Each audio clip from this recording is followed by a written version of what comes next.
Attorney, and kumusta ang filing, ang last file sa Certificate of Candidacy? Good afternoon. So far, peaceful man atong filing, no? Napatay. Si oras karon. Alas 4. Alas 4 na? Alas 4. Alas 4:20 na. Peaceful o wala tayong mga any untoward incidents sa atong filing of candidacy. Okay, so pero naagyo yung nag-file, no? Sa independent and naibay grupo. Na yung mga nag-file. Na yung mga nag-file. So sa lang to ni mo, attorney, no, nganani ka linaw ang minawtang sa election pod, no, nga malinaw na Mumanatong gapaning kamutan, no? Mumanang mandate sa COMELEC nga every election will be done peacefully sa atong mga mandate. After sa filing sa COC, attorney, kung sabay base inyong gibuhaton unsa na po ang kabisihan sa COMELEC? Preparation nato sa preparation nato sa election, kay bago man lagi atong machine nga gagamiton. Okay, bago. Sige, tawag ang machine. Ang kami mga election officer mo undergo pasad og mura training. Okay. So voters education Natay voters education to be scheduled pa in December or January. Okay, so natibukan pagsugod, no, ang election period is January marong. January 12. January 12 ko kami makaisa. Edit sana. Yeah. Pero dili ba siya intense dire ang tanggap sa political rivalry?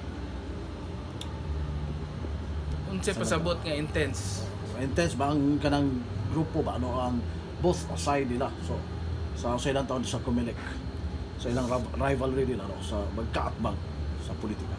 Ang tanggap is, sa akong experience sa tanggap, peaceful man ang election. Sa duha ka election nga akong ikuanan, peaceful ra man ang elections.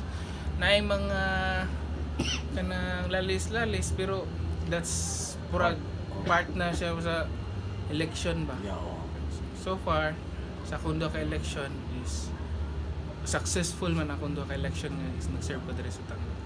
Okay.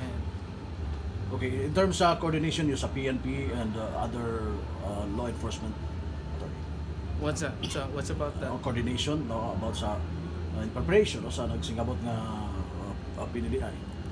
Of course, ang atong mga namantay mga ipang-deputize ana. Mugulat lang comes election period.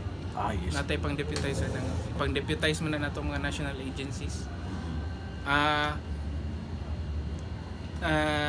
Since time immemorial, kuan naman na sila. Sila man gid magsuporta sa COMELEC. Especially our PNP, our armies